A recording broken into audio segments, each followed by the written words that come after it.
တင်တာပါမောင်လေးနေရပူနေတာလေဒုက္ခရတော့များကုန်တော့မှပဲငါစိုးရင်လိုက်တာဟာညာကျွန်တော်အဲ့ဒါစားမှာလားပြန်လာမှသာရှိတော့ဖေမင်းလားအစင်ကြီးမဲ့ကျမတော့အဆက်မပြေဘူးမင်းလိုက်ဟဲ့သမီးမင်းနေမလေးဟဲ့ငါစိတ်ပူလိုက်တာဟဲ့ရန်ကုန်ကလေအဲ့လိုမင်းသားမင်းသမီးဆိုတာနင်းထင်းသလိုမျိုးခုခေါ်ခုရတာမဟုတ်ဘူး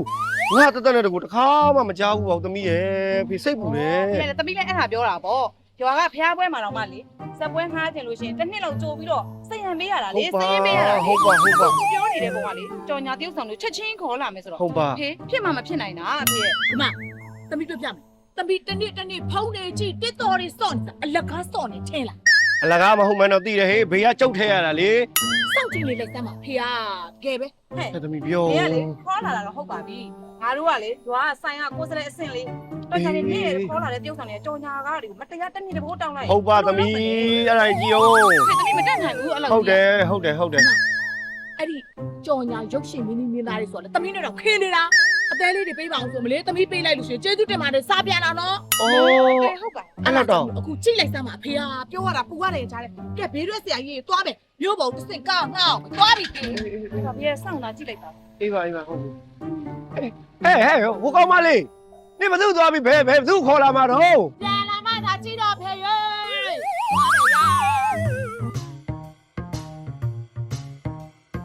ကျမတို့ဒီကားကြီးစီးရမှာလားအဲကိုပါတဲ့ကားလေးပါလေမစီစဉ်ထားဘူးလား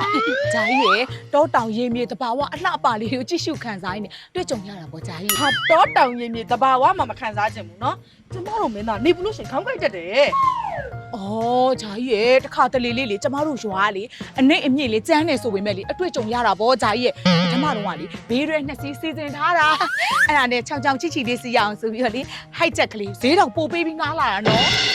အဲ့ဒါဂျာကြီးကမထူတော့ပါဘူးရှိရနေပဲသွားလိုက်တော့ပဲဟိုစိတ်မဝဲဘူးလားမဝင်းဦးမောင်လေးရေစိတ်ချပါကိုတရာညက်လောက်ဆိုရင်တန်းရောက်တာမောင်လေးတက်မောင်လေးတက်ဘယ်တော့မလို့လဲခေါင်းကနေစီးမလို့လေအော်ခေါင်းကန်ကမစီးပါနဲ့ခေါင်းကန်ကမနှင်းစီးရမှာခေါင်းကန်အဲခုနမဟုတ်ဘူးလားအော်အဲခုနဲ့ဆိုပေမဲ့လေလမ်းပြဖို့ကြောက်တော့ကျမလမ်းပြမှရမှာလေကဲပါဂျာကြီးရေချောင်းချီလေးနဲ့လေလေးတဟူဒီမှာသာတက်လိုက်ပါလှုပ်တက်လိုက်ဂျာကြီးတက်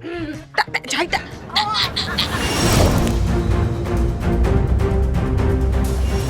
ဂျာကြီးဟောမောမေးကြီးဟာရောက်ဖို့မရောက်နိုင်ဘူးကတနားရီတော့တနားရီမကတော့ဘူးအေး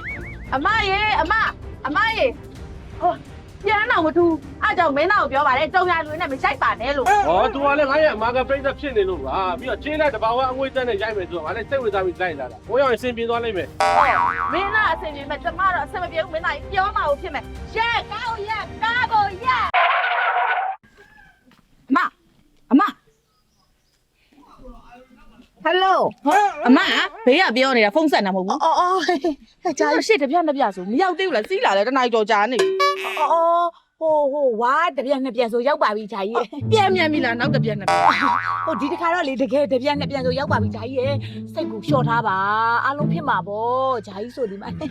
သွားရောက်တော့မယ်တဘာဝတောတောင်ခံစားလိုက်အောင်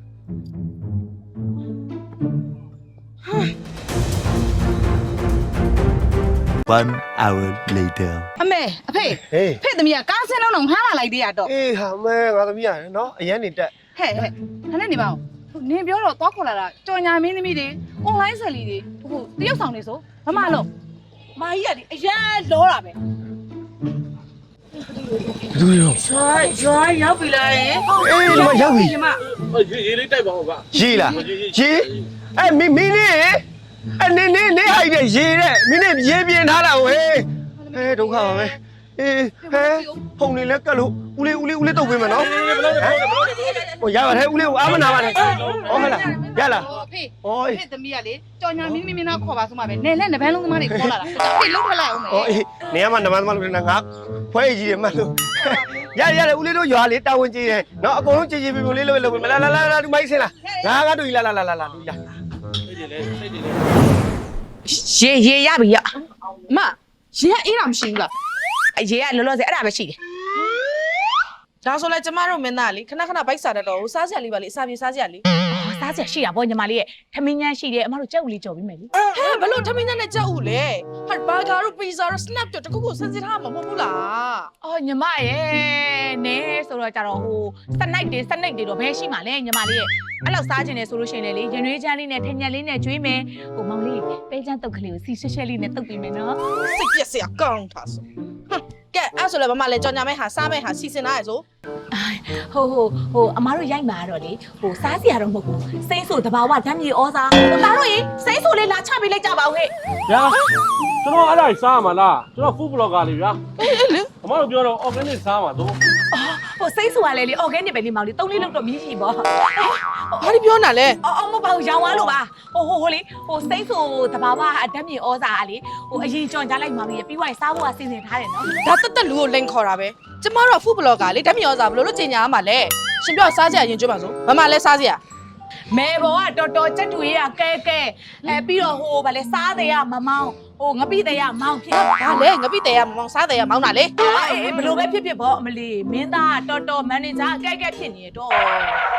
ကဲပါစားစရာမမလည်းစားစရာတာရင်ကျွေးကျမတို့လည်းဘိုက်စားနေပြီ စီစဉ်ထားပါတယ်ရှင်စိမ့်ဆိုတဘာဝဓာတ်မြေဩဇာလေကက်မီကယ်မပါတဲ့ organic မြေဩဇာမို့လို့လေအစားအစာကိုလည်း organic လေးစီစဉ်ပေးထားတယ် ဟုတ်ကဲ့ မိုင်းလေဟို organic အစားအစာလေးစီစဉ်ပေးပါအောင်ဟဲ့ ကဲရောက်စင်တက်မယ်စားလို့ရပြီ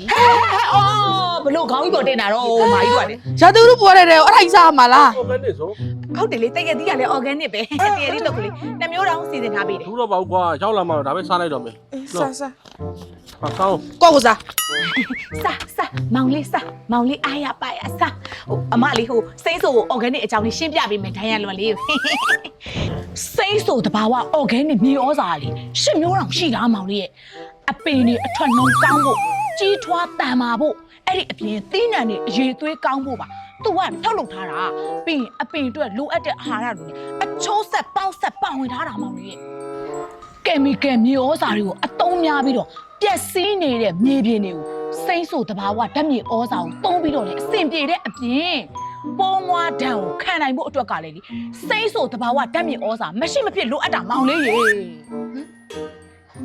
အဲ့ဒါစားလို့ မင်းနေဘလို့တော့စားနေတာဒုက္ခပါပဲအဲ့တဲ့ကိုလည်းပြောအောင်ဟဲ့အဲ့စားနေရပူနေတာလေဒုက္ခရတော့များကုန်တော့မှာပဲငါစိုးရင်လိုက်တာဟာနင်တို့ကလည်း အဖေကလည်းဟိုအဲ့လိုတော့ဘယ်ဖြစ်ကံမလဲအဖေရဲ့ဒီမှာလေ तू ကစတော်ဘယ်ရီလေးလေဖေရဲ့ celebrity အေးဘာဖြစ်ဖြစ်သူ့မျက်နှာလေးပြလိုက်တာနဲ့လေဟိုလုံးဝဝက်ကွက်ပေါက်မှာ ဟုတ်ပါဘူးဟဲ့မျက်နှာပြယုံနဲ့လေမသိလို့ကတော့နော် ဟိုအဖေကလည်းတက်ကြီးနေပါကတော့ဟိုအဲ့ဒါလေးအဖေပြောပြမယ်အဲ့တော့သူ့မျက်နှာလေးပဲပြပြီးတော့ကြံတဲ့ဒိုင်ယာလော့တွေတရုတ်တရားလေးတမီးပဲစောင့်ပါဟိုစားသွားလဲပြီးတမီးစောင့်ပါ နေတရုပ်ဆောင်ကြီးလိုမျိုးခေါ်ထားလားမသိဘူးနော် စီစဉ်သူမဲအေးနေစားတမီးပဲမောင်လေးခဏနေဦးလားမိုင်းအဝတ်စားလေးပြန်လာခဲ့မယ်နော်အေးလာမမလာနေငါတက်ခတ်ပြီလာ ကြာရည်ကတော့ဝတ်တော့ဘူးအော် ရလို့မရဘူး ရဲလို့မရငါတို့ကြည့်ကြလဲစားအောင်တဲ့နေရလေးပူတော့ဟိုအဝင်ကောင်းတယ်အထွက်ကနည်းနည်းဆက်မှာဆိုဦးလေးကစိုးရိမ်လို့နော် ကျွန်တော်ကဘူဖေးပြင်မှာဗျဘာလေးစိတ်ပူနေရတော့ကျွန်တော်ကြောင့်မသိဘူးလား မသိဘူးလေးဟိုဘာရဲ့ဂူရွှေးပြီ ဘူဖေး ဘူဖေးအေးဦးလေးကကျတော့ရွာမှနေတာများတယ်လေမသိလို့ အဖေမောင်လေးစားမရက်လိုက်နေဦးတလားကင်မရာဆရာကြီးဟိုလေဟိုဘူဖေးပရင်လေနေရက်လောက်ပဲပါညမအောင်များပါအောင်လုပ်ပေး ဘယ်လိုနေရတော့ပဲပါလို့မင်းသားပါဆိုမှမျက်နှာအပြည့်လို့ပါမရမှာပေါ့ အော်ဂျာကြီးကင်မရာဘောင်းကမဆန့်ဘူးဂျာကြီးလစ်လိုက်တော့ လင်းပါပါဟုတ်ဒါနဲ့လှတယ်နော်နာနာလေးကိုစစ်နာပဲ ကျမတို့တမျိုးလုံးကကျမအလှဆုံးပဲဟိုဒီနေ့လွတ်လေးတောင်လေဘီယက်နာလွတ် တော့မှငကန်းနေပြင်နေဖယ်လိုက် ဦးလေးတမီးက မောင်လေးဆက်စားတာမိုင်းပြောမယ်တလားစိမ့်ဆိုတဘာဝဓာတ်မြေဩဇာကကုံဆုံးသွားတဲ့မြေစီမြေနှစ်တွေကိုပြန်လဲအားဖြစ်ပေးုံသာမကပဲဓာတ်မြေဩဇာတုံးဆွဲမှုကိုလည်းရှော့ချနိုင်ပါတယ်ရှင်စိမ့်ဆိုတဘာဝ organic မြေဩဇာကိုသုံးမယ်ဆိုရင်ကုန်ကြစီလည်းတက်တာစေမယ်မြေစီလွာအာဟာရကိုလည်းထိမ့်ညှိပေးတယ်အစိုဓာတ်ကိုလည်းထိမ့်ပေးလို့အခုဆိုရင်တောင်သူလယ်သမားဦးကြီးများကမဆိုင်ပြိုးခင်အချိန်တည်းကစိမ့်ဆိုမှစိမ့်ဆိုဖြစ်နေပြီနော် အမခဏလေး အိုးခဏလေးမောင်လေးမပြီးသေးဘူးဒီမှာအမကြံနေသေးလို့စိမ့်ဆိုကို organic ငါးအိတ်ဝယ်မယ်ဆိုရင်ထော်လာကြီးစီးလို့ရအောင် စိမ့်ဆိုကကန်ဆာမဲ့ကူပွန်နေတယ်ပေးနေပါပြီရှင်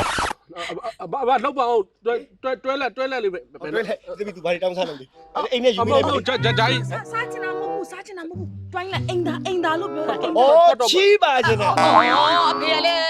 မြန်မာလူကြီး တော့ လောက်ပါအောင်ကဲလာအိမ်သာသွားမယ်အဲ့ဆိုလာအိမ်သာသွားမယ်အိမ်သာ အိမ်မောခေါ်လို့မရဘူးလေ ဘာဖြစ်လို့လဲ တို့ကအဖေတို့အိမ်လေးကြည့်ပါအောင်သမီးရဲ့ကျမ်းမြေလေးကမျက်နှာငယ်ရှာတယ်သူခဏကိုင်းနဲ့တက်သွားမှာဗောလို့ခုနကွင်းလေးထဲမှာ အော်အေးလာမောင်လေးခြုံတော့အောင်လို့လာအော်အာတင်ထားပါမောင်လေး ဘာဖြစ်ပြန်လာတော့ဂျာကြီးကတမ ချုံရောက်ခါနေပြီလား အော်ဟုတ်ပါရှင့်တပြဆိုရောက်ပြီ ပြပြပြီလားကျမ အော်အဲ့ဆိုလေရှင့်တခေါ်ဆိုရောက်ပြီ မခေါ်နိုင် ဟာ ငုံထိုးလာလားငုံထိုးလာ ထွက်ကြကုန်ပြီ တောင်သူလယ်သမားဦးကြီးများရဲ့အားထားရာစိမ့်ဆို organic မြေဩဇာစိမ့်ဆိုတဘာဝမြေဩဇာဆိုရင် organic မြေဩဇာကိုမောင်းတက်မြေဩဇာနဲ့ organic ကိုမောင်းတက်မြေဩဇာဆိုပြီးထုတ်လုပ်ထားပါတယ်စိမ့်ဆိုကိုမောင်း organic မြေဩဇာကိုစပါးအာလူပြောင်းငရုတ်ချက်သွန်ဟင်းသီးဟင်းရွက်နဲ့ပန်းနဲ့ဒူးရင်လိမ္မော်ထောဘက်တို့လိုနှစ်ရှည်ပင်တွေမှာပထမဆုံးမြေပြင်ချိန်မှစမြေကန်အပင်ကြီးထွားချိန်ထိလိုအပ်သောအာဟာရတွေကိုမြေဩဇာအမျိုးအစားအချို့မျိုးစုံထုတ်လုပ်ထားပါတယ်။စိမ့်ဆိုတဘာဝ organic မြေဩဇာကဘယ်လိုတွေအကျိုးရှိလဲဆိုရင် organic အကျိုးကျေးဇူးတွေမဟုတ်ဘဲဓာတ်မြေဩဇာအကျိုးကျေးဇူး2မျိုးလုံးကိုရရှိမှာဖြစ်ပါတယ်။သီးနှံအထွက်မတိုးလို့စိတ်ညစ်မနေပါနဲ့။အခုပဲစိမ့်ဆိုမြေဩဇာကိုတောင်းဝယ်လိုက်တော့နော်။စိမ့်ဆိုတဘာဝ organic မြေဩဇာကိုဝယ်ယူခြင်းနဲ့ဆိုရင်တော့ Facebook page စိမ့်ဆို TikTok page တို့မှာလည်းဝယ်ယူနိုင်တယ်လို့အမျိုးမျိုးနေတိုင်းမှာရှိတဲ့ကိုယ်စားလှယ်ကြီးများထိုင်တွင်လည်းဝယ်ယူရရှိနိုင်ပါပြီ။ hotline နံပါတ်ဖြစ်တဲ့39 2683 6334 39 2683 6335တို့ကိုလည်းဆက်သွယ်မှာယူနိုင်ပါတယ်ရှင်။စိမ့်ဆိုတဘာဝမြေဩဇာကကုံဆုံးသွားတဲ့မြေစီမြေနစ်တွေကိုလည်းအားပြန်ကောင်းမှုအားဖြည့်ပေးုံနေတာမကဓာတ်မြေဩဇာသုံးစွဲမှုကိုလည်းရှော့ချနိုင်ပါတယ်။ကုန်ကျစည်လည်းတက်တာတဲ့အပြင်မြေစီလွာအာဟာရကိုလည်းထိမ့်ညှိပေးပြီးအဆိုတက်ကိုလည်းထိမ့်ပြီးလို့အခုဆိုရင်တောင်သူလယ်သမားဦးကြီးများရဲ့လက်ဆွဲမဆိုင်ချင်အချိန်လေးကစိမ့်ဆိုမှစိမ့်ဆိုဖြစ်နေကြပြီနော်စိမ့်ဆိုကအခုဆိုရင် organic ငါးအိတ်ဝဲတာနဲ့ထော်လာကြီးစီးလို့ရအောင်လို့ကန်ဆန်းမဲ့ခုပွန်နေပေးနေပါပြီရှင်